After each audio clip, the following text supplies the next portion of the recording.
Before we get started, please introduce yourself in the chat and tell us what inspired you to be here today. Please make sure to send all your responses to all participants. If you have a question related to the content we are covering, please submit it via the Q&A tab. We will reserve time for questions later in the session. And now, I am so excited to introduce our speaker today. Jo Miller is dedicated to helping women around the world become the powerhouse leaders they were meant to be. She delivers more than 70 presentations globally every year and has spoken in Europe, North America, Latin America, Asia Pacific, the Middle East, and on Zoom. Her book, which is titled Woman of Influence: 9 Steps to Build Your Brand, Establish Your Legacy, and Thrive, was a #1 best-selling new release on Amazon. The book has won multiple awards and sold more than 10,000 copies. Today, Jo will inspire you to make your accomplishments visible and not be the best-kept secret in your organization. Last November, Jo celebrated 5 years free from breast cancer. Jo believes that when life hands you lemons, you should stuff them in your bra and sing, "Ta-da!" Please give a warm welcome to Jo Miller. Thank you. Thank you so much, Unati, for that wonderful introduction. And as I'm getting started here, could I get everyone to give a very warm virtual round of applause? This is how we do it these days, to Unati and also to Lauren, who'll be joining me as a co-host and chat moderator, Don, our tech support team, and everyone who made our time together possible and made it possible for the WT2 conference to take place. Would you join me in a round of applause? Thank you, thank you.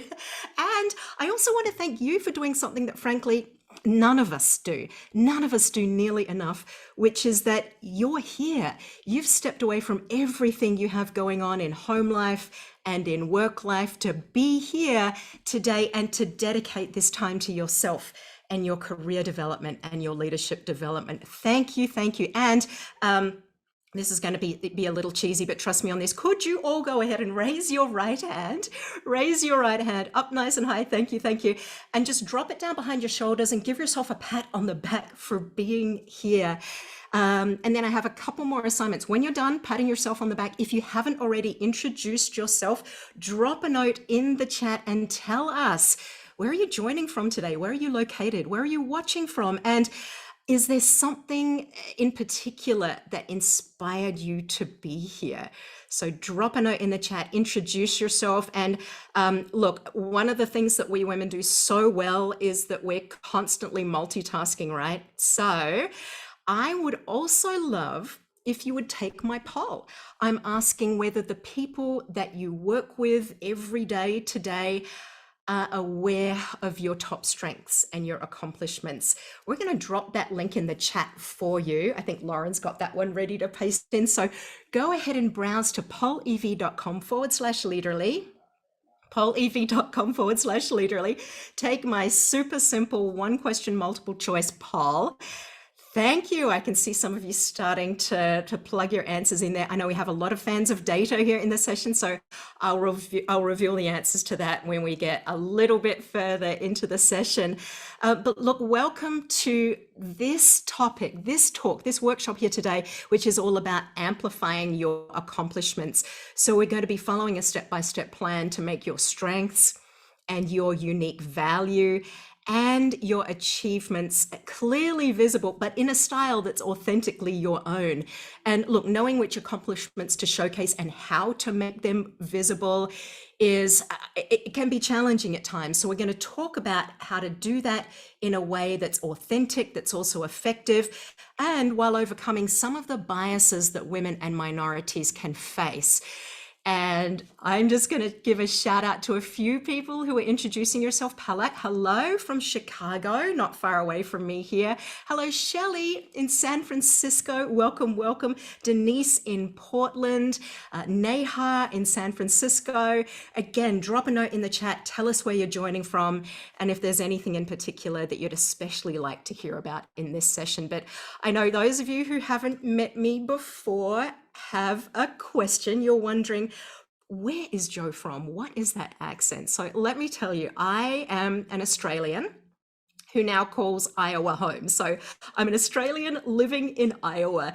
So I think of myself as being part Iowan and part Australian, which means there are two things you need to know about me. So as an Iowan, well, we grow a lot of corn here in Iowa. So I love to eat sweet corn. But as an Australian, when I throw the corn cob away, it comes back. Did anyone catch the boomerang reference? That right there was a boomerang joke, my friends. So as the only Australian women's leadership expert in the entire state of Iowa, I just feel like I'm uniquely qualified to spend time with you today. So in case you are wondering, yes, I am completely and totally qualified. All right, that's enough about me. And I would like to introduce you to Stephanie Matthews. So early on in her career, Stephanie Matthews started out as a producer in TV broadcast news. So in those early days, promoting her expertise and her accomplishments was something of a non-issue, a non-event, because hello, her work was on the TV.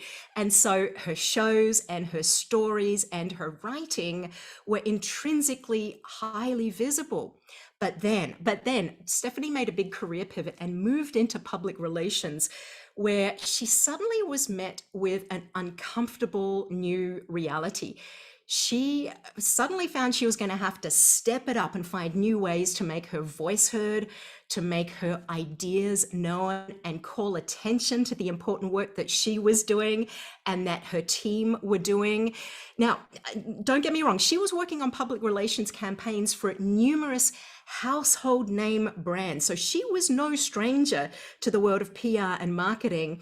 But what she had to come to grips with and slowly realize was that she also needed to do the personal PR as well and become a stronger self-advocate, as well as advocating for her team. So she figured out a couple ways to do this that were kind of authentically true to herself. One of the first things she did was schedule weekly check-ins with her boss to create a casual cadence for sharing accomplishments rather than saving the entire laundry list up for review time. Then she did what she called a cooperative bragged about the work that her team collectively, cooperatively were doing. And she wrote emails with what she calls forwardable praise, writing a glowing email about team accomplishments that is crafted such that it's super easy to forward up the chain of command to the boss, to the boss's bosses, and beyond. She also took time to identify the work that she was most passionate about and pounced on opportunities to share her expertise in those areas. And with that, she was well on her way to becoming a sought after expert in her new field of PR. So when I spoke with Stephanie, she said, look, finding your voice as a new or aspiring leader requires getting comfortable with bragging about yourself in a tactful way and calling attention to your work. She said, I had to learn how to become an advocate for myself and an advocate for my team. So it's a phenomenon that I see pretty frequently. And one of the conversations that formed the spark of inspiration that led me to write my book and also create this session for you today is a conversation that I had with a woman who said, I feel like I am the best kept secret in my organization. And so what had happened was she'd become indispensable for doing work that downplayed the potential, that undersold all that she was capable of. And look, being indispensable in that way won't necessarily move your career forward rapidly. So she and I had quite a conversation about that. We took a look together at all of the raw leadership strengths that she had that were going unseen and under-leveraged. And she started to scan the environment around her and look for ways to use those strengths more in her day-to-day work. She raised her hand for some high-profile, high-visibility assignments where she was able to showcase those strengths.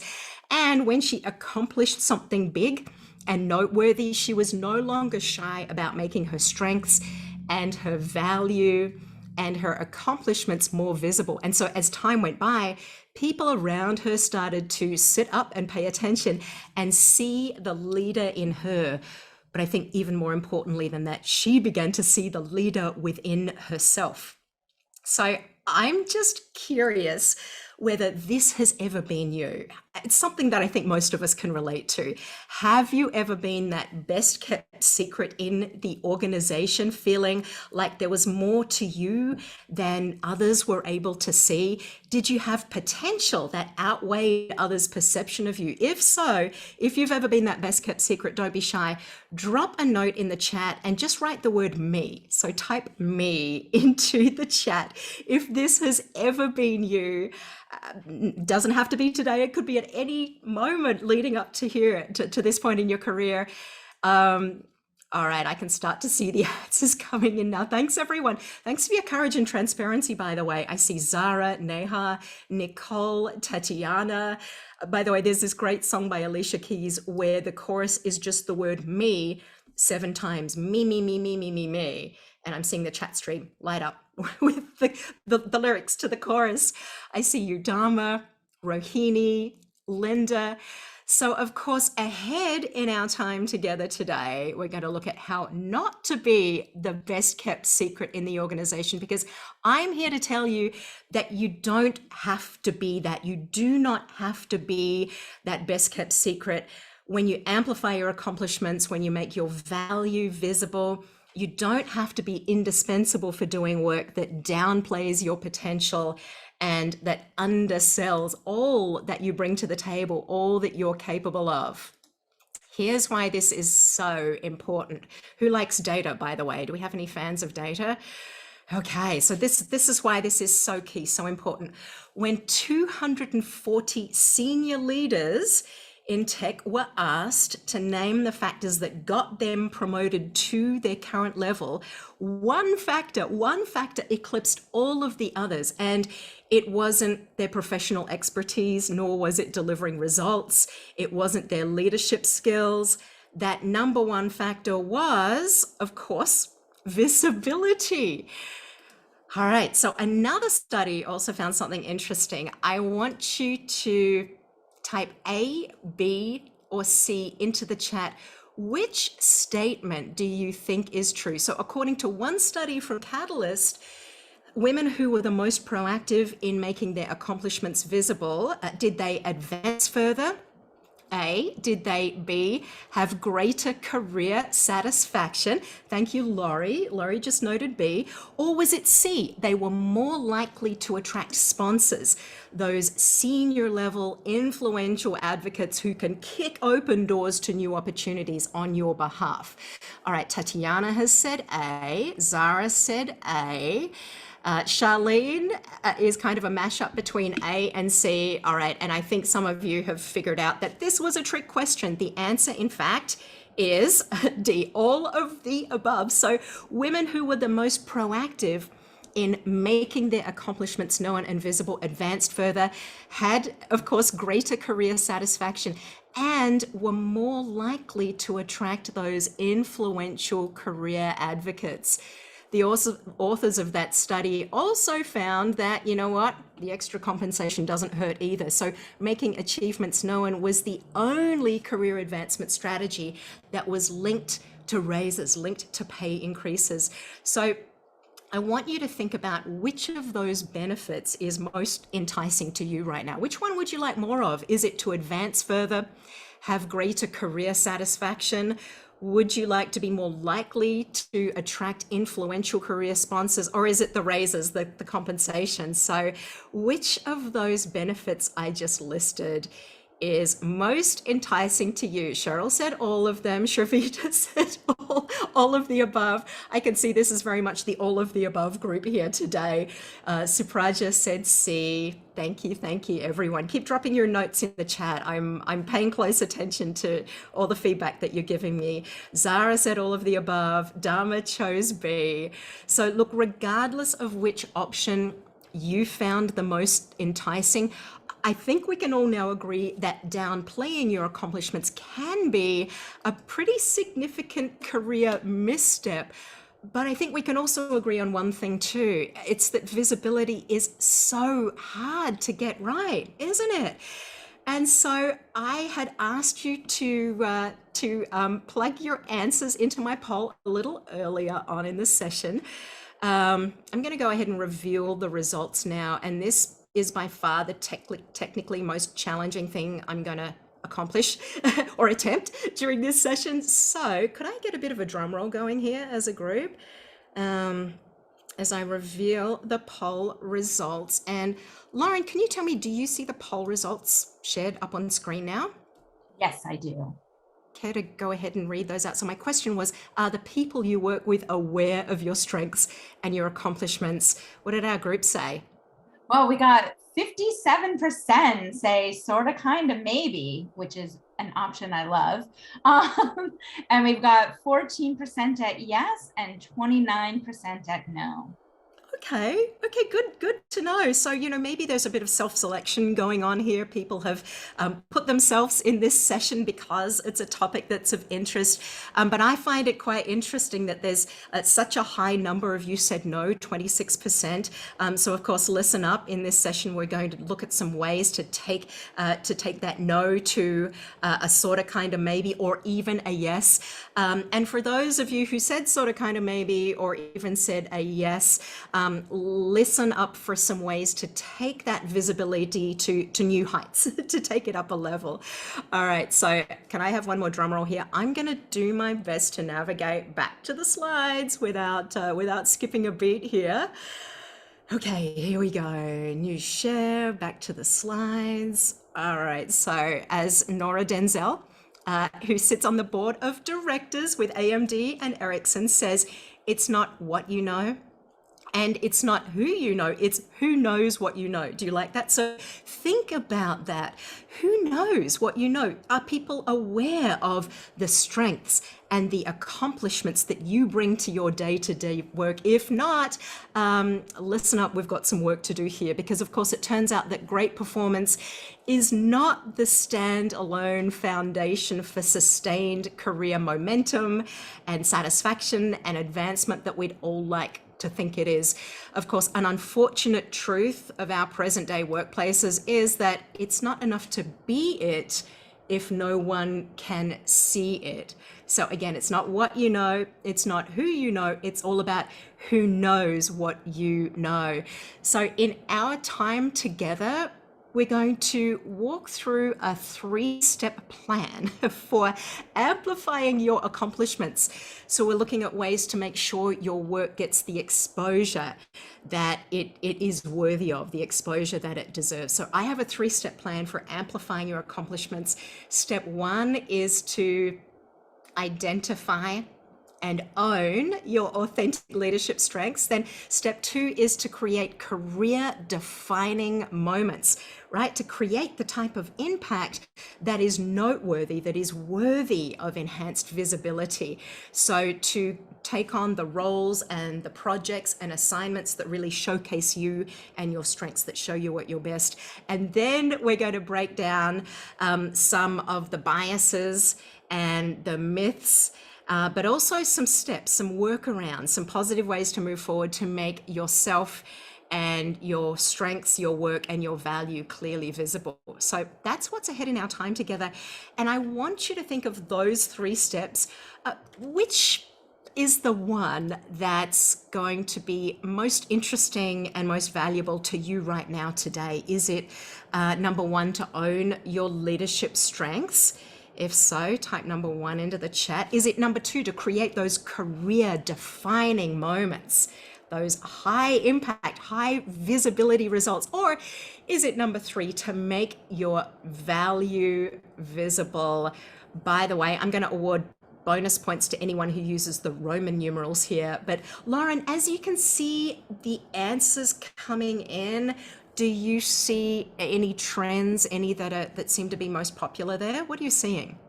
I am seeing a lot of 3s, although I'm also amazed there is a really nice mix of every number. So I think that shows a lot about the audience, but definitely 3 is a front runner. Well, that's good to know because it means people are going to stay right till the end of the session. Okay, so look, everyone, buckle up. We've got a lot to get through here today.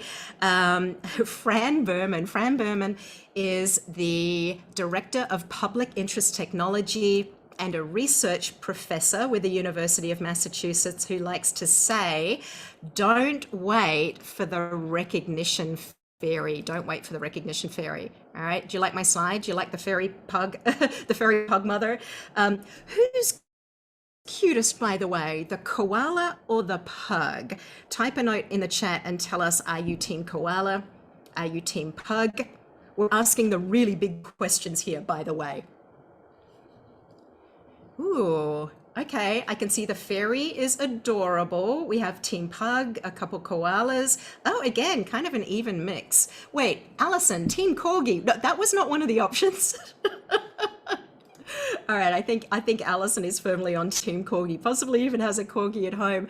All right, so without further ado, let's rock and roll and get down to it with step number 1, which is to own your authentic leadership strengths, because your strengths are your most powerful career differentiators, and identifying, embracing, and amplifying your strengths can form the foundation of an extraordinary career. And I'm talking about your professional and technical strengths, but most especially your leadership strengths, because when you do you, it really sets you apart.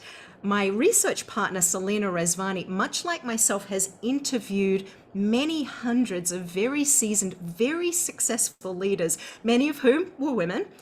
And she noticed something that they had in common, something that left her flat out amazed, which is that these leaders did not get to where they are by hammering themselves over their weaknesses, but rather they got to where they are by identifying their strengths and turning their strengths into superpowers and harnessing those to the benefit not only of their organizations, but also to the benefit of their own careers.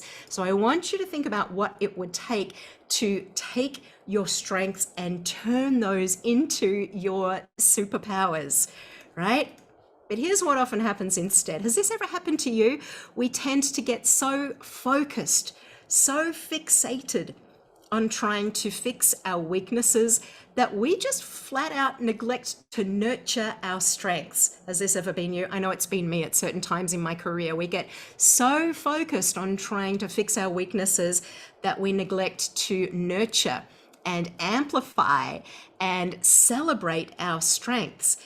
At the same time, people who use their strengths every day in their work enjoy some very compelling career benefits. So according to the Gallup organization, people who can come to work every day and use their strengths are 3 times more likely to report excellent quality of life.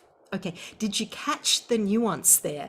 So when you can bring your strengths into your work life every day, you're more likely to feel that you have an excellent quality of life across the board.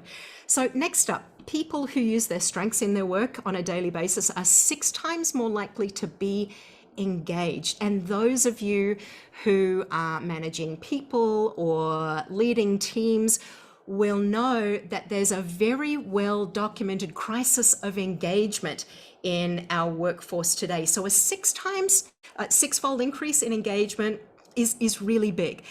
People who use their strengths every day also enjoy a minor bump in productivity. It's about 8%. But here's the big one. You've heard that term, the Great Resignation. We've been hearing and reading so much over the past 18 months about how people are throwing up their hands in frustration. They're walking away. They're leaving their jobs. They're leaving their organizations. They're leaving behind that accumulated career capital and social capital, leaving that all on the table and hitting the refresh button, starting again somewhere else. Well, guess what? If you can bring your strengths to your work every day, you are 15% less likely to go ahead and quit.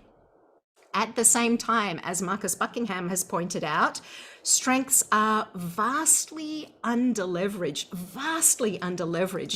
in our present day workforce. So what percentage of workers do you think get to use their strengths in their work every day? Type your guess into the chat. Underleveraged maybe was a bit of a clue here. So what percentage of workers do you think are using their strengths in their work every day? Go ahead and give us your best guess. And Lauren, I'm going to call you into the conversation again and maybe just call out a couple of the higher numbers, a couple of the lower ones, and then do your quickest mental calculation. What's our average or our median here? Well, I am seeing a lot of 10 and 15% guesses. Some on the higher end have been, I see one that is actually 55%. From Kristen. That's the highest I have seen so far. And I think the lowest appears to be about 8%. Thank you. Thanks. All right. So we have some people who are wildly optimistic, like Kristen, some pessimists, like Supraja. I should just go ahead and reveal the result. All right, here it comes. It's less than 20%. Does that surprise you or not surprise you? Drop in a note. Let me know. Lauren, how does that number strike you? Less than 20%? Sadly, it feels on par, but I still am loving Kristen's optimism of 55%. So I hope to see that number change. Yeah, I do too. And then Silvana said it seems a little low. Anyone else got an impression? And yeah, Kate said it's not surprising. I'm with you on that as well. So look, claiming your value starts with understanding where your power comes from. And one of the best favors you can do for yourself at any moment in your career is to identify and unapologetically unleash your authentic leadership strengths. And you can do this at any moment, at any career stage, because leadership is an action, not a position. Leadership is an action, not a position. Now, some of you might have noticed that I dropped a note into the Hoover app with a quick 5-minute pre-work exercise yesterday. It is, of course, optional. But I invited you to browse a long list of 100 leadership strengths and see if you could identify your top 3. So look, regardless of whether you got to do the exercise or not, I'm going to encourage everyone to type a note into the chat. Make sure you're sending your responses to everyone, but let us know, what are some of your top leadership strengths?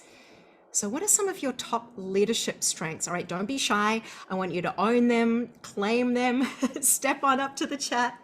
Go ahead and type your top strengths into the chat stream.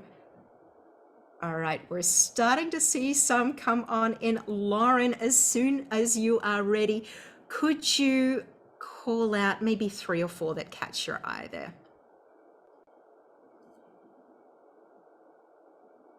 Positive attitude. I love that. Empathy, I have seen multiple times. Authenticity.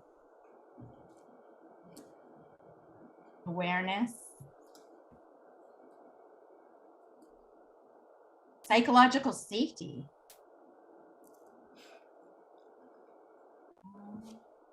We just got getting stuff done, empathetic, and realness. Thank you. Thanks. Keep them coming, everyone. I'll call out a couple more. Harpreet said resilience. Vidya, collaborative, reachable, always there to lend a hand. And Sazara, very inclusive, wants everyone involved. So look, if you didn't immediately know yours, if you had to think through, if you didn't have them at the ready, later in the session, I'm going to give you access to a page where I've got the slides and a bundle of resources, including that checklist of 100 leadership strengths, so that you can become even more granular and specific about those leadership strengths that uniquely differentiate you. But of course, claiming your value starts with understanding where your power comes from, and your leadership strengths are a key source to that power. as Dr. Rohini Anand likes to say, she's a former Chief Diversity Officer with Sodexo. She says, be authentic about your own leadership style. Don't fight it. Don't try and change it, but own it, communicate it, put a value on it, and put a brand on it. So for the rest of our time together, that's exactly what we're going to do. We're going to take your authentic strengths, be they your professional and technical, but most especially your leadership strengths, and think about how to make them a part of your personal brand, to up-level your personal brand into more of a leadership brand, and own them and communicate them so clearly that others around you start to really see the value that you bring. All right, so step one was to own those authentic leadership strengths. Step two, all right, so now I want you to take your top strengths and unapologetically unleash them by creating career defining moments. And this means taking on the type of work that showcases you at your best and makes your value visible. But here's where we often get stuck. There's something that needs to be done. So you throw up your hand and say, sure, I'll do it, because you wanted to be helpful or be the good team citizen, or maybe you just felt awkward saying no. But then what happens? Well, you find yourself stuck and stymied and grinding away at some thankless, low visibility task. You know, what often happens is we get so caught up in the day to day that we put our heads down and our nose to the grindstone, and we work hard on the little things, the busy work, the little task-oriented tactical to-dos. But guess what? If you're a hard worker and you develop a reputation for that head down hard work, what do you think you attract more of? A little voice in your head just say more hard work. All right, so yeah, more hard work, not necessarily the visibility and the recognition that should be coming to you for all of the great work that you're accomplishing, for all of that impact, all the results that you're driving. You know, I'm from Australia, and we Australians have a saying: when someone has their head down and their nose to the grindstone, we Aussies like to say that that person has their head down and their tail up. So think about that for a moment. When you're working hard and you have your head down and your tail up, which part of you is most visible? Possibly not your best asset, am I right? So do not spend 100% of your head down, tail up, with your nose to the grindstone in the little low visibility tasks. And by the way, here's an especially insidious type of those low visibility tasks. Have you heard the phrase office housework? Do you know what office housework is? So we need to talk about this, because according to some recent studies, women and minorities are being asked to do more of it. And I'm not sure I even need to define what we mean by the term office housework. Instead, I'm going to encourage you just to call out some of your own examples. So if you have an example from your own real life, real world experience, I want you to drop a note in the chat and tell us what your example of office housework is. And I'm starting to see some come in. Unati, would you join me in the conversation here? Just unmute, stepping up to the mic, and pick off a handful of these examples that catch your eye. Yeah, setting meeting agendas, taking notes during meetings, welcoming folks, documenting for other teams, keeping the candy jar full. I like that one. Ordering food, organizing meetings, birthdays, putting mugs left in the sink into the washing machine. Oh my goodness. It's like you've all seen it. You've all lived it. Do you see a couple Dishes, more? being the diversity organizers. Yeah. Let's see. Yeah, a lot about taking notes, basically planning baby showers and birthdays. Yeah. Oh, you're so much better at taking notes than we are, verbatim. Mm-hmm. Note taking seems to be the biggest one. Oh, Yeah, and Dharma called it out that sometimes this is literally housework, literal housework, housework, right. cleaning up the kitchen. So look, of course, no one got promoted to the next level by being an absolute wizard at cleaning up the coffee mugs or or keeping the candy jar full or changing the coffee filters in the break room, right? So one leader that I spoke to had convinced everyone that she works with that she has no idea how to fix the office copier. No, sir, no, ma'am, no idea whatsoever. She has a master's degree in engineering.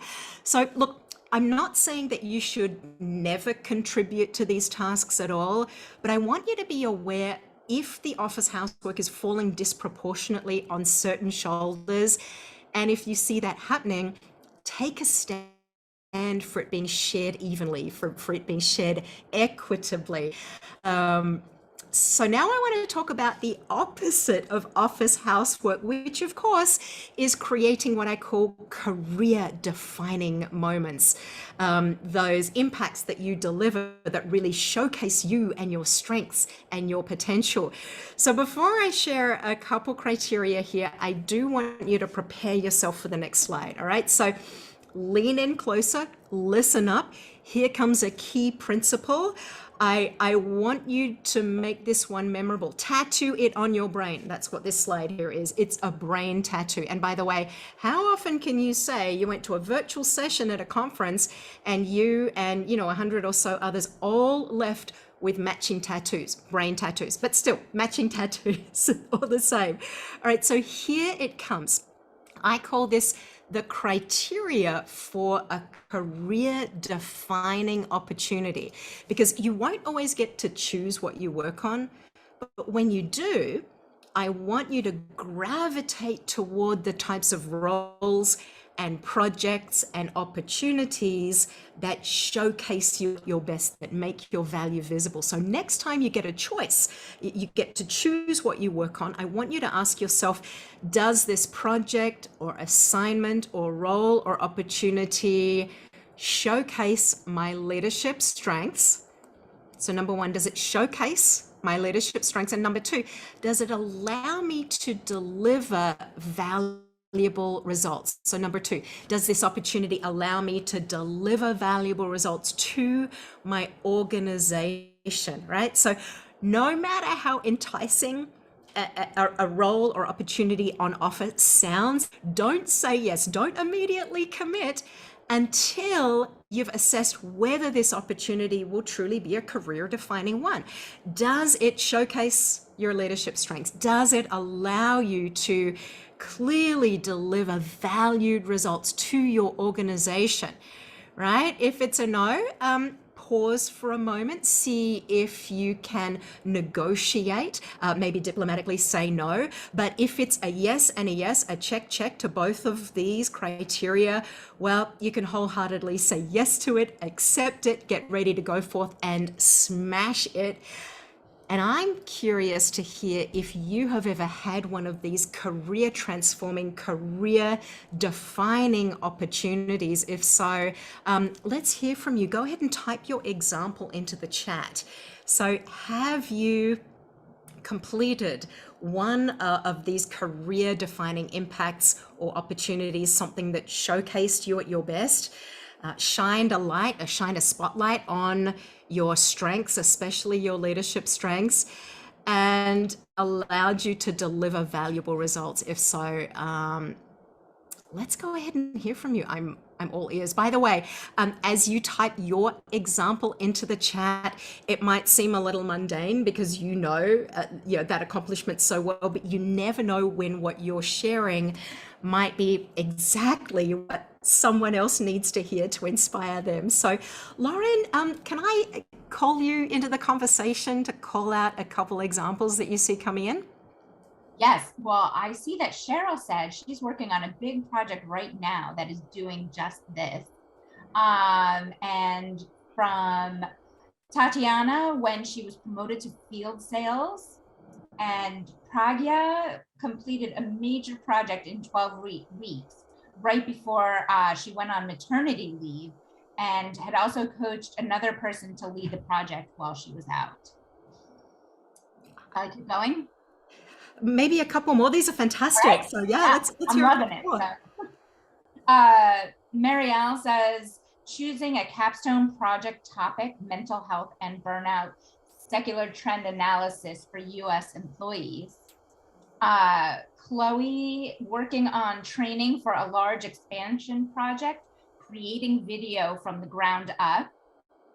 And we've got Catherine, created a structured reporting system to keep our JIRA tickets organized and actionable. You speak to my heart there, Catherine. So yeah, lots of great stuff coming in. Yeah, lots of fantastic examples. And honestly, an honor and what a pleasure to be spending time today with a group that has all of these remarkable accomplishments going on. So if you have additional criteria that you'd like to weigh up in deciding what opportunities to say yes to, drop a note in the chat here as well. As part of the resources that I'll be sharing later in the session, I have a checklist of 4 or 5 additional criteria that I've seen work again and again, but you probably have your own as well. So drop your own criteria into the chat and tell us, what are some of the questions you ask yourself or that you weigh up when you're considering what to raise your hand for, or, when to diplomatically decline and say no. But look, when you're invited to work on something that you're truly innately inspired to take on, it's easy to say yes, isn't it? But other times your heart or your gut or even your checklist will tell you, it's a no. I will say though, from this moment forward, it is the tasks you say no to that can define you even more as a leader and in your career than the things that you take on and say yes to and hold on to, right? So from this moment forward, the things you say no to can define you even more than what you take on. Here's an additional thought as well. Actually, before I share that, I'm curious to know if there's anyone here that has said no to an opportunity because it wasn't right for you. Drop us a note and tell us, how did you articulate the no? How did you communicate it, and what was the result? So if you're someone who's had experience declining an opportunity that didn't come at the right moment, or was not the right career, wasn't on the right career trajectory for you, how did you articulate the no? How did you communicate that? Here's one additional thought. Master the art of the yes if. Master the art of the yes if. So if you're offered something to work on, that next role, opportunity, or assignment, you could say yes if I can start after my kids go back to school, or it's a yes if I could get some assistance with this other pressing priority, or it's a yes if I could be the one to present our findings to the leadership team. So master the art of the yes if.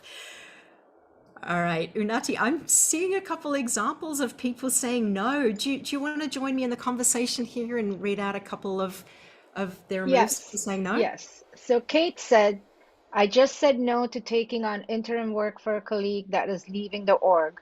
And she said she wanted to stay focused on her team and her outcomes. Katie says, yes, I had to say no, which was a first for me. After soul searching, I had to explain to my manager that it was harmful for my mental health. And if I took it on, everyone would suffer in the end. Catherine said, I just said no to taking on a potential career changing project without additional compensation. This led to additional pay and ultimately a position change. Nicole says she loves the I love the yes if. Namrata says, how do you say yes if tactfully so that managers don't interpret it as arrogance or cockiness? Very Uh, interesting. Very yeah, and interesting. And I'll jump in and speak to that briefly. So I think if you're concerned about coming across as arrogant, entitled, cocky, I mean, firstly, that concern it is probably going to serve you well. You're probably not going to come out and sound too arrogant or cocky in your request.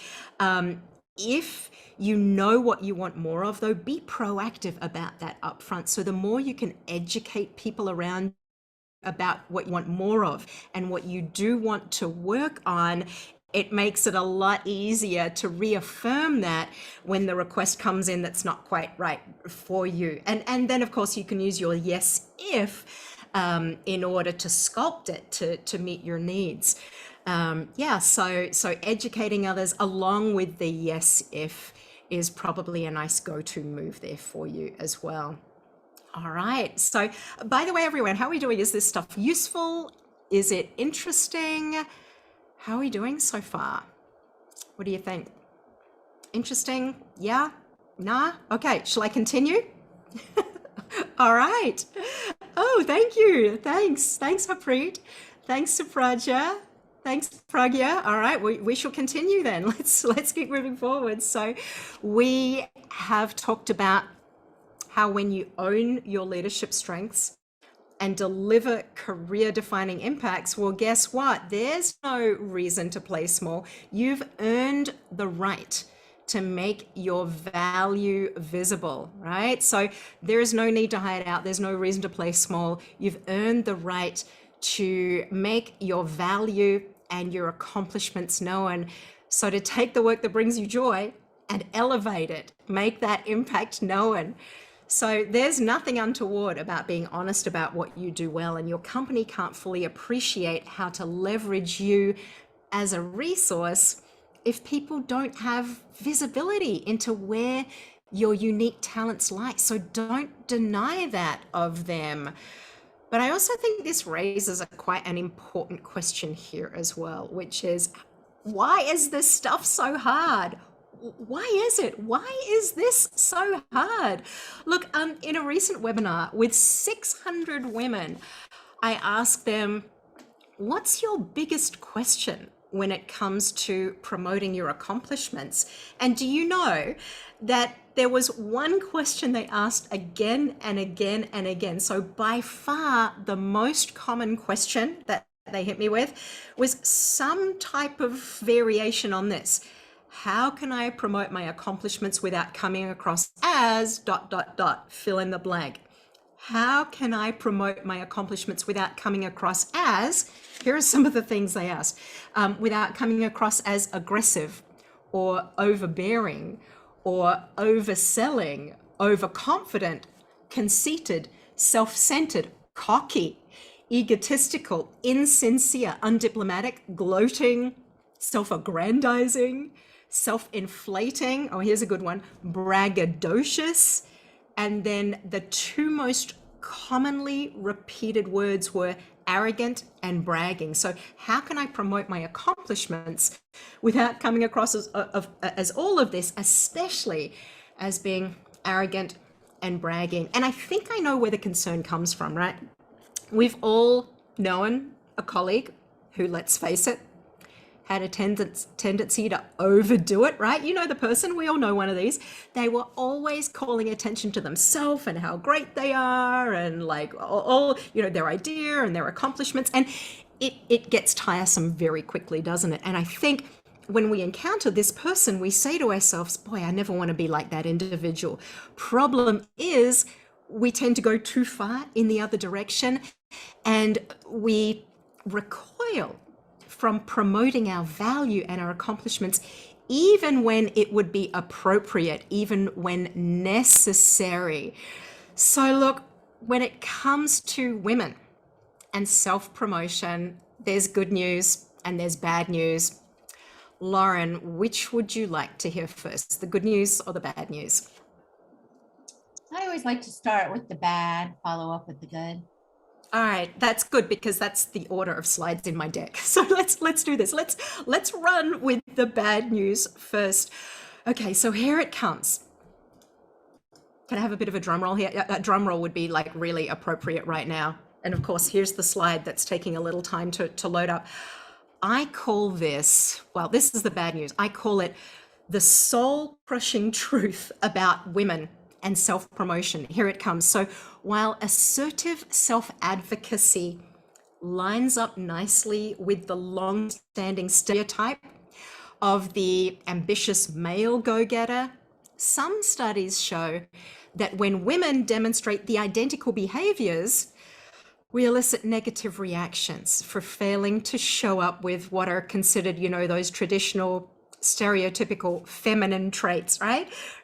Things like being humble, nurturing, collaborative, self-effacing, right? So aggressive self-promotion lines up nicely with the male stereotype, but women can elicit pushback, negative reactions when demonstrating the identical behaviors. And as a result of this disapproval, some women are paying a penalty, right? Some women pay a penalty for failing to show those stereotypical, old school traditional feminine traits, and as a result are missing out on leadership opportunities. Has this been your reality? I want you to think about whether this has been your real world experience, because in some organizations, women get faced with, honestly, an exasperating double bind. Here's that double bind. On the one hand, we can self-promote and be sidelined, be penalized for failing to show those stereotypical feminine traits. So we get sidelined for lacking social skills, but at the same time, guess what? If you fail to self-promote, you're seen as less competent. So fail to self-promote and you have your competence questioned. So we kind of get stuck in the middle of this double bind: self-promote and be left behind, sidelined for lacking social skills, fail to self-promote and have our competence questioned. So not surprisingly, women who fear this backlash tend to be less vocal in claiming credit for their work. So if you've become wary of spotlighting your successes, think about whether this gender bias penalty might be the culprit. Evaluate whether this pushback, this backlash, this double bind is your own reality. So if you suspect that it is, that the problem's not you, it's the culture, I'm about to share 2 workaround strategies for breaking the bias and raising your visibility without the backlash. All right, so 2 workaround strategies, and it kind of depends on the career level and phase and the credibility and influence that you've built. So first up, all right, so if you are at a phase in your career where you've accrued some respect and some credibility, you're an influencer, you're in a strong position to be a game changer, because here's where the plot thickens. When influential women lead by example, assertively calling attention to high performance, their own high performance and other women's high performance, this becomes expected and rewarded and normalized, right? So when influential women lead by example, calling attention to high performance, it just becomes the status quo, it becomes normalized. So think about, is this you? Can you use your accumulated clout and influence to publicly claim recognition for yourself and to recognize other women and minorities for the work that they've done? If so, if you're willing to stick your neck out, you can make a difference, you can bust biases, and you can shift your organization's culture. So if this is you, maybe take a screenshot here, make this your mantra, make it your mission to lead by example, and in doing so, be a bit of a bias buster and a culture shifter. All right, so that's for our game changers. What if you're not there yet? Well, that's okay too, because I have a different set of fixes and tactics for you. All right, so if you've got the influence, be the game changer. But if you're not there yet, there are still plenty of ways to make your own value visible without triggering that backlash that some women encounter when they overtly self-promote. How? Well, you don't have to cave to those cultural expectations. I want you to weaponize them instead, subvert them by taking full advantage of the stereotype of women as these selfless, communal, team-oriented workers, and go ahead and replace self-promotion with stealth promotion. Do you like that? So take self-promotion, put it to one side for now, and instead I want you to think about doing stealth promotion. Promote your strengths, your value, your accomplishments, while stealthily reshaping your organization's culture around self-promotion, being a stealthy bias buster. All right. So you're weaponizing the bias, you're subverting it, you're stealthily shifting the culture. Do you like that? My favorite word mashup there, stealth promotion. So I'm about to share 8 stealth promotion tactics for making your strengths and your value and your accomplishments visible, but in a style that's authentically your own.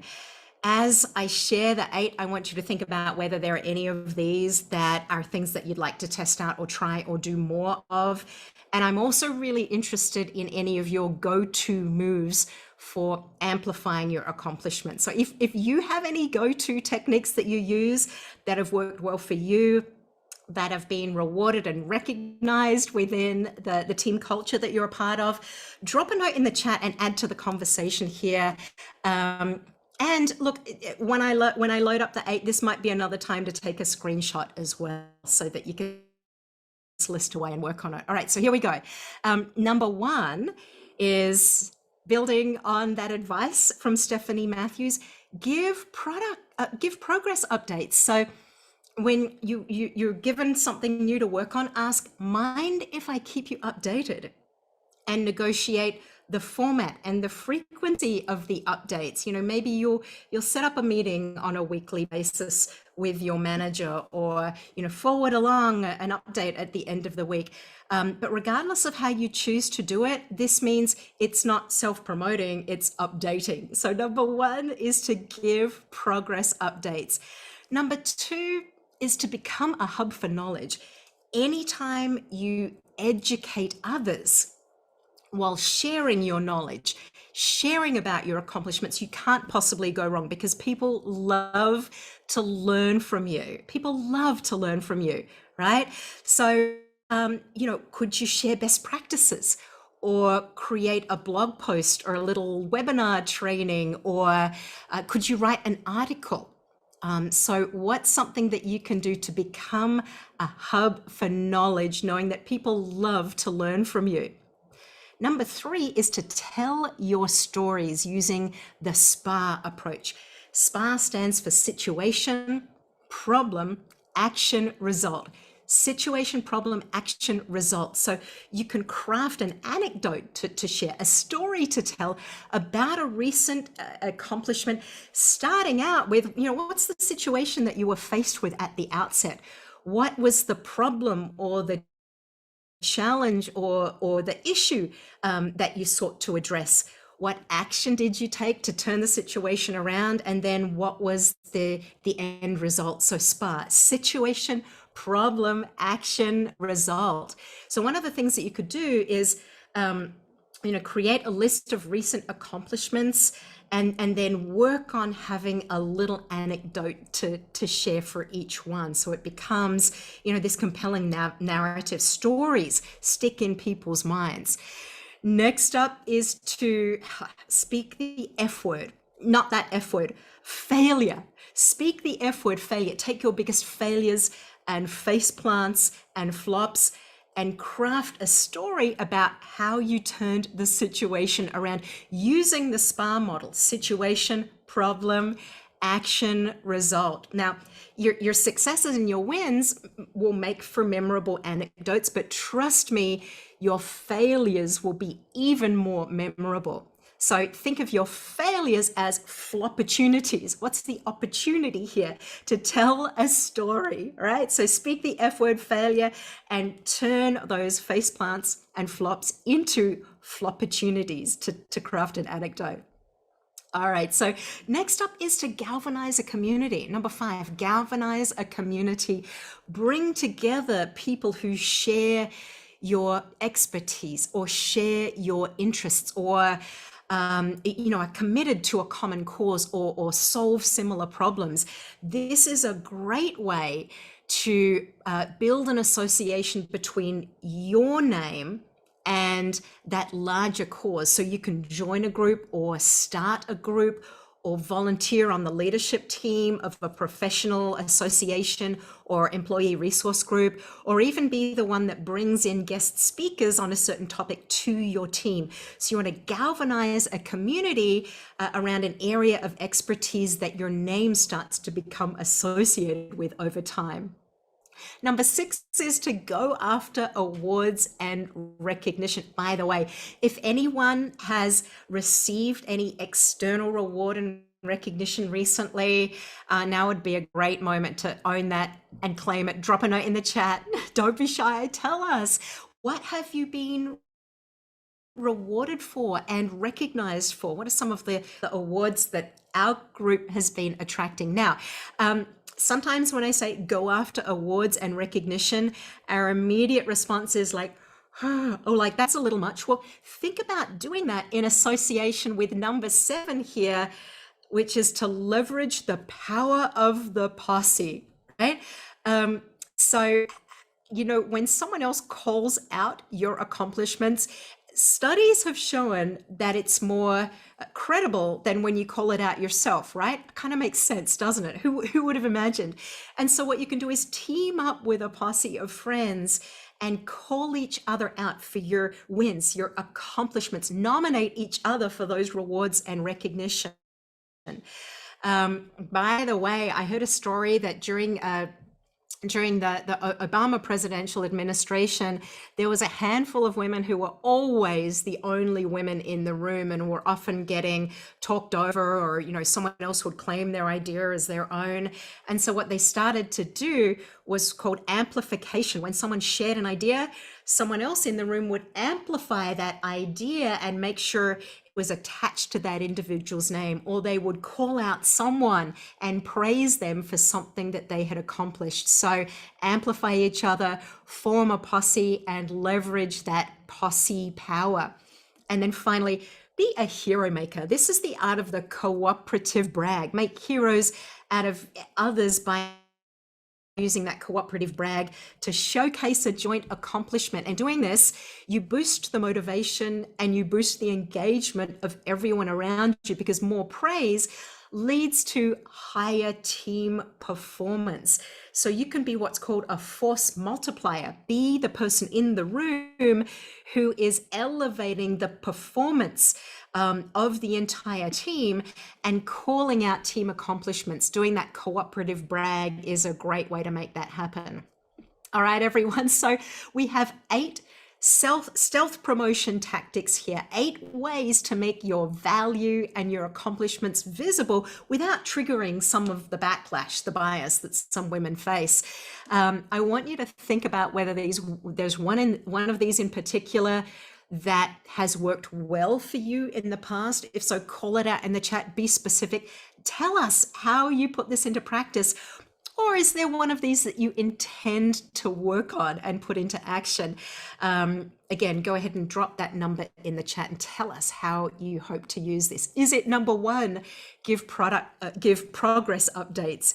Is it number 2, become a hub for knowledge? Number 3, tell your stories, the SPA stories: situation, problem, action, result. Is it number 4, speak the F word, turn your failures into flopportunities by telling the story of a failure and how you turned the situation around? Or will you use number 5 to galvanize a community around an area of expertise or a cause? Is it number 6 that you'll go after rewards and recognition? Number 7, leverage the posse power? Or number 8, be that hero maker, master the art of the cooperative brag? I am loving seeing so many examples pop into the chat. Unati, do you want to join me here and call out some of the answers that we're seeing from the group? Yeah. Pragya says, build your tribe. She also says she regularly does 1, 3, 4, and 5. Brandy says 2 and 3, she tends to shy away from the limelight, but I will play teacher all day long. I'm trying to, there's so many coming up. Pamela says, shout outs to peers still gives you visibility. And Linda says, number one has worked well for me. I was viewed as the leader or hub of knowledge and driving the program. Pamela also says, eight seems more natural, but I will work on one. And Namrata asks, in what ways can you galvanize the community?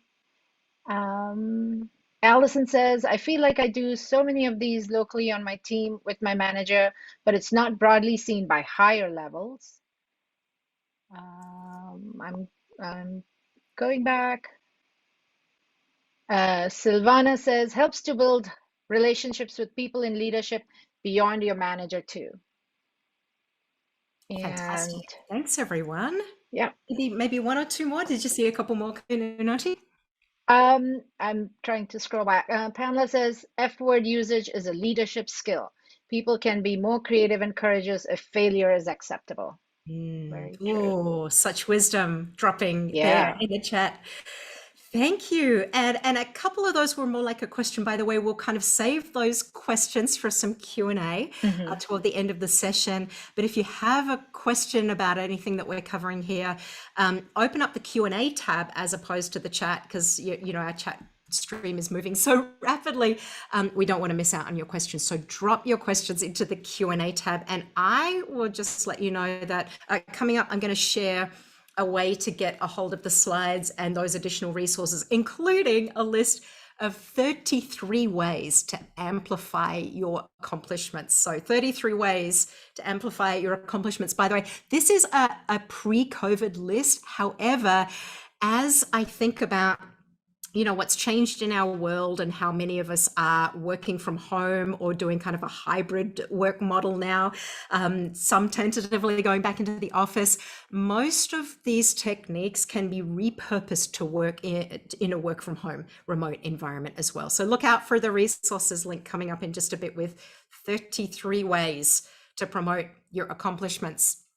All right, so if you haven't already done so, I would love you to drop a note into the chat and tell us about one of your proudest career or professional or leadership achievements. So what's one of your proudest recent moments? What's one of your proudest career accomplishments?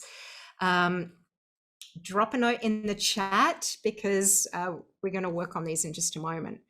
So what's something you've accomplished recently that you're especially proud of? If you haven't dropped a note in the chat already, to acknowledge that. So what I want you to do now is imagine that you're about to head into a meeting or show up to a Zoom, knowing that there's going to be the perfect opening to speak up and showcase that accomplishment. So could I get everyone now, if you're able, to go ahead and stand up? So stand up if you're able. And I want you to imagine that you are striding confidently into that meeting or ready to show up on Zoom, thinking about that moment of promoting, showcasing your accomplishment. But guess what happens? So often what happens is that our big, beautiful brain kind of does a number on us, and we start to think in a negative way and undermine ourselves. So now that you're standing up, if you're able, I want you to stand with feet shoulder width apart, hands on hips, shoulders back, chin up, chest out. So that proud Wonder Woman pose, that powerful posture. And imagine yourself striding toward that meeting or that Zoom, that opportunity to talk up your accomplishment. But what happens? Well, our big, beautiful brain kicks in and we start to think to ourselves, oh, I don't want to sound braggy. And with that thought, take that the feet that are shoulder width apart and just turn them in so they're a little pigeon-toed. Next, we think to ourselves, I don't want to come across as boastful. Take those hands from your hips and drop them to your sides. Then we think, oh, I know everyone's busy. I feel guilty taking up their time. Go ahead, your shoulders forward. Next, we think to ourselves, I'm uncomfortable talking about myself and my accomplishments. All right, take that chin and lower it down to your chest. Next, we think sometimes it's hard to toot my own horn. All right, hunch those shoulders further, even more. And then finally, I hate the feeling that I'm pitching myself. All right, fold those arms in front of you. And now, from this posture, I want you to speak out loud your proudest career accomplishment.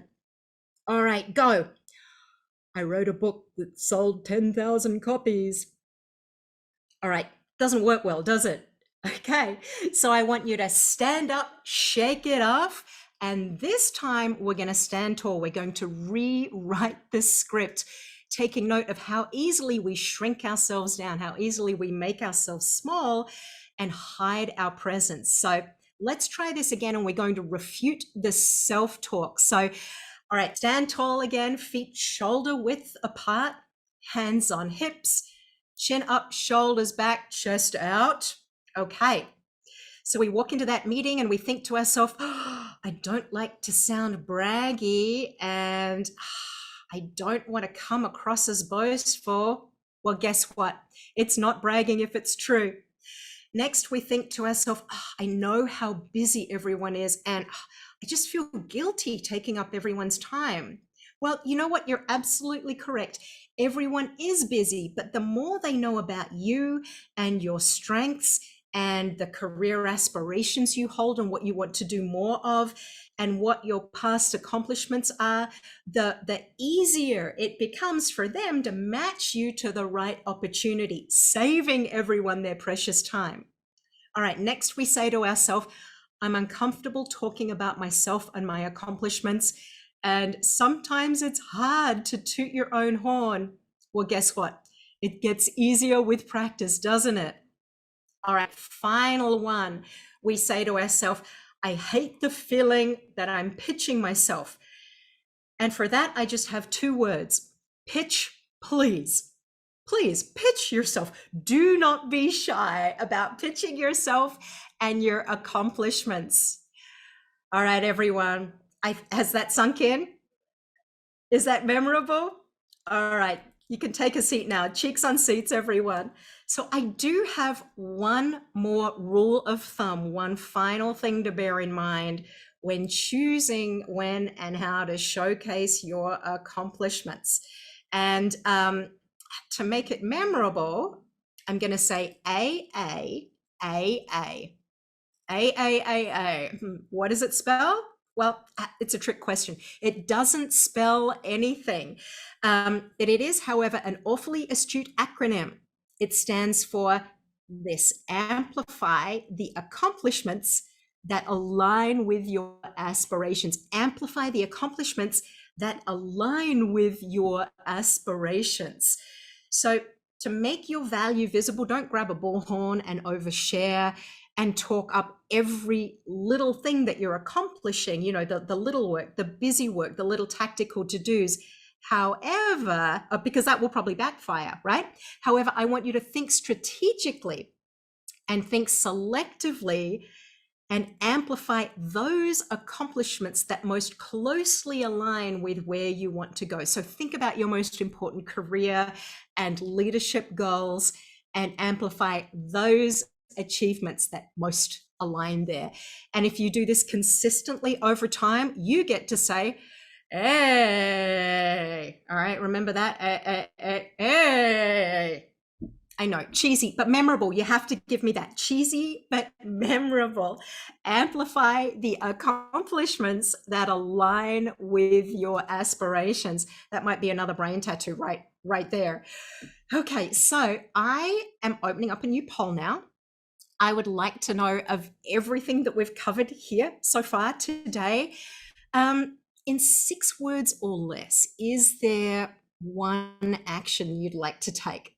So after all that we've covered together, is there something in particular that you'd like to take action on? The poll is now open at the same URL, pollev.com/leaderly. And Lauren, I'm going to ask if you could drop that into the chat again. All right, so pollev.com/leaderly. I can see your answers starting to come in and I can't wait to share those with you in a moment. But just backing up to our overall agenda here, we have been talking about amplifying your accomplishments. Our 3-step plan was to identify and unapologetically own your authentic leadership strengths, and then raise your hand or go after or say yes to those career defining opportunities, those projects, roles, assignments, opportunities that showcase your strengths, but also showcase the fact that you can deliver valuable business results to your organization. So say yes to those career defining moments. Make sure that you're mastering the art of the yes if, or saying no to those that aren't right for you, and take a stand for the office housework being shared equitably across the group. And then finally, make your value visible. Understand some of the pushbacks and the biases that women and minorities face when they set out to promote the value of their accomplishments. And if you're in a position of some leadership and influence and clout, model making accomplishments known, be that game changer. And if not, choose one of those 8 stealth promotion tactics to stealthily transform the culture around you while showcasing what you know and what you do. All right, so I have this fantastic word cloud being generated with all of the poll results. I'm going to load this up here so we can see those coming in. How's that looking? Lauren, do you see that okay up on screen right now? I do. Do you see enough there that you could like choose a couple to call out? As long as it stays put when I try to read. Let's see. Work on my leadership skills. I never thought of it before, but I think I'm a natural leader, not a micromanager, but a shepherdess. Ooh, the shepherdess. Love it. Love it. What else? Yes. Practice creating my accomplishment stores. Fantastic. Yeah, I see some of you creating those stories using the SPA technique here. Unati, as you watch these revolving and showing up, is there one or two that caught your eye? Yes, providing meaningful updates. And we'll say yes if confidently. Yeah, that one caught my attention too. And the other one that I saw that my eye caught was be brave and amplify my accomplishments. And I see someone speaking up for themselves more. I see a pitch please. Lauren, do you see one or two more you'd like to call out?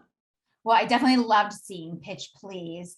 And I love speaking up for myself more, although I think you might have just said that, so I apologize for redundancy. And also focusing on promoting the accomplishments that align with my aspirations rather than all of them. I love it, the strategic and the focused approach of the ones that align with your aspirations. Then you get to say, hey, okay. So with that, keep them coming. And whatever you plugged into the poll, make a note of putting it on your calendar, put it on your personal action plan so that you're walking away with something tangible to work on after today.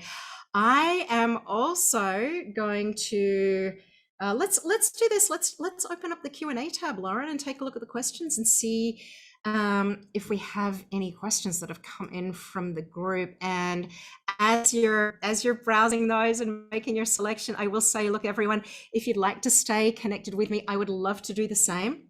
I have a little resources guide that I've made for you. It's a page with the slides, some of those worksheets and checklists that I mentioned. Plus, we can stay in touch via my newsletter. So I send out a leadership newsletter, once or twice a month. Go ahead and scan the QR code, or Lauren also has a link to drop into the chat. It's joemiller.com/go. And let's do this. So maybe I'll give away a signed copy of my book, Woman of Influence, to 2 people who sign up by the end of today. All right. Do we have any questions that have come in, Lauren? We do. We have actually quite a few. There are a couple that revolve around the 8 stealth promotion tactics. So I'm going to start with those so we can kind of hit them all together. The first one was an anonymous question asking if you could please elaborate on step 4, as they didn't fully understand the failure part. Ah, got it. Okay, yes, yes. So we're talking about telling stories, and you know, my encouragement to you was to craft these stories using the SPA method: situation, problem, action, result. So take an accomplishment, craft a little story, practice it, have it at the ready as a teachable moment, but also as a memorable way to showcase an accomplishment. So you can do that for all of your accomplishments, but if you want to be even more memorable, pick a time when you messed up or screwed up or failed, but were able to address the situation and turn it around, because people love a story about overcoming a barrier. So pick a time when something really, really went wrong. And in speaking about that, you'll let people know that you're authentic, you're willing to be a little vulnerable, but gosh, there was this tough situation and you were able to turn the situation around. So yeah, speak the F word, turn those failures into stories, flopportunities, I call them. And so craft those memorable anecdotes. Did I answer the question, Lauren? I think so. That was great. I appreciated the reinforcement on that as well. So also related here, Namratha was asking, in what ways can you galvanize the community? Ah, fantastic. You know, I had a specific example in mind. Safal Bayraktar has recently moved to a new role, but for many, many years, she was at Cisco, one of their most senior ranked technical women. And her boss came to her one day and said, I think it would be a really good idea if you started a women in tech group. And she was a bit like, oh, what? Okay, what, really? And her boss is like, no, I really want you to do this. And so reluctantly at first, she started to get together groups of women, technical women within Cisco, and you know, set up networking events, bring in speakers such as myself. I was one of their first speakers, and it grew and it grew over the years.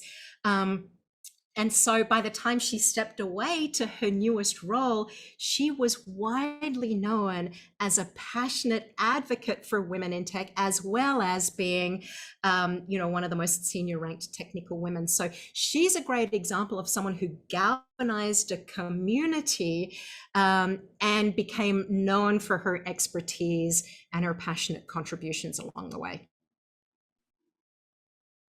Cool. So I think there was another follow-up question that came in anonymously, although I also feel like if I had entered a question, this might have been it. But the question is, you know, that 5 and 7 feel very similar. So galvanize a community and leverage your posse power. So are they typically linked, or is there a way to better clarify the benefit and difference of each? Yeah, let me clarify a little. So galvanize a community, it is about join a group, form a group. So kind of like a community of shared expertise and interest. Whereas posse power, think about, you know, those meetings where you're in a room and you and a handful of colleagues might be the only people like you in the room, and it's easy, you know, to shrink, to get talked over. And so form this posse that is calling each other out for your ideas, calling out each other's accomplishments. When there's a high visibility opportunity, put each other's name forward, nominate each other. I was at a conference years ago. It was a HR conference in Silicon Valley, and there was this amazing panel of HR leaders from throughout, you know, all of these different tech companies, and they shared that early on in their career, they all worked for one company. They were always the only women in the room. So they banded together and did exactly this, called each other's names out for the high profile opportunity, reinforced each other's brilliance and accomplishments and strengths. And as they did that, their careers rose and rose together. So I hope the example helps as well. It actually helps so much. Do you mind if I share a tiny anecdote? Please.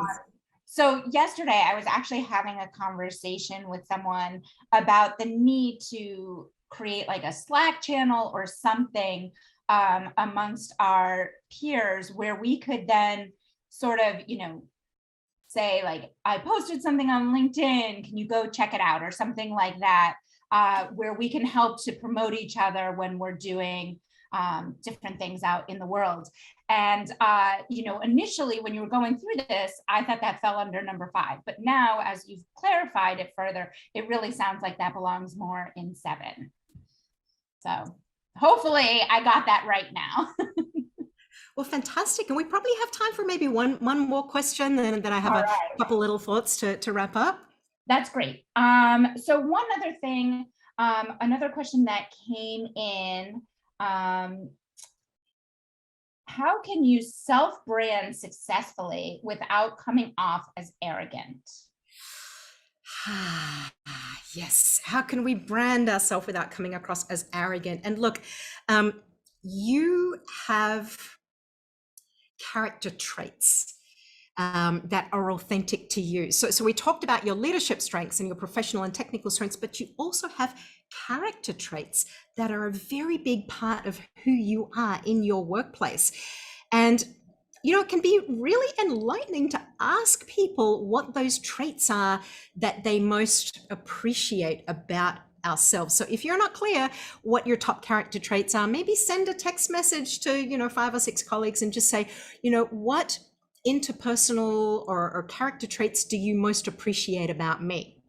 All right, so when you find out the answer, amplify those in conjunction with picking some styles of promoting your accomplishments. So if you are seen as the empathetic culture catalyst in a team, well, maybe you will be the hero maker that calls out the cooperative team brag, or maybe you're seen as the very charismatic speaker who crafts amazing stories that have everyone at the edge of their seat and bring them along. So maybe coming up with, some of those flopportunities or those stories of accomplishments might be right for you. So kind of start from the core of who you are, and then choose methods of promoting accomplishments that that kind of feel authentic to your personal style. And I think that's a great recipe for staying humble and being yourself and not coming across as too much too soon. Excellent. All right, everyone. So with that, I'm going to put up the slide one more time with how to stay connected. And again, if you'd like to stay in touch, I'd love to do the same. You can grab the slides and all those worksheets and checklists, plus stay in touch with me and my newsletter at joemiller.com/go. And I can't wait to do a special book signing for 2 of you by the end of the day. So I have a couple final closing thoughts for you before we wrap up and close out on this session. And here's the first of them. Just please remember, the world needs your leadership now more than ever. But when you keep your head down, you silence your voice and you submerge your influence. So don't do that. Own your strengths. Raise your hand for those career-defining, high visibility opportunities. Amplify those accomplishments that align with your aspirations. And while you're doing it, be that hero maker, lift others up, and become that powerhouse leader that you were meant to be. And look, if you want to leave a lasting leadership legacy that long outlives your own lifetime, don't just be a leader, and don't just be a leader who develops other leaders. I challenge you to be an L to the power of 3, which means being a leader who develops leaders who develop other leaders. Do you like that? Are you in? If you're in, type L yes into the chat. Type L yes into the chat. And with that, Thank you so, so much for being here, for spending this time with us today. Thanks for all your contributions to the chat, all the great ideas that you shared. Could you go ahead and raise your right hand and drop it down behind your shoulders? Just give yourself a pat on the back for being here. And then on a count of three, I'm going to invite Unati and Lauren to join me in a fist bump with sparkles to our webcams. Are you ready? 1, 2, 3. All right, sparkle on, my literally gems. Be well and take care. And I'll hand back to Unati. Thank you all for attending this session. Do remember to go to joemiller.com/go and have a great rest of the day.